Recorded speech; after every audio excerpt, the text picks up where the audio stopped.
Hello guys, আমাদের আজকে blog করতে যাচ্ছি আমরা। I am প্রায়ন Basak. আমরা আজকে ব্লগটা করছি আমাদের মা বাবাকে নিয়ে। এই দেখুন আমাদের বাবাও শুয়ে আছে।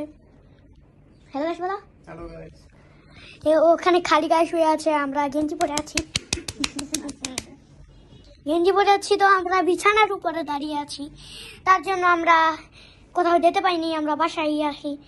কেন জানি আমাকে ব্লগ করতে বলে রাতের বেলা, সকালবেলাও আমরা আজকে ফ্যান্টাসি কিনলাম ব্লগ করবো। আজকে আমরা আসছি, আজকে আমরা ঘরেই আছি। বলো হ্যালো গাইস।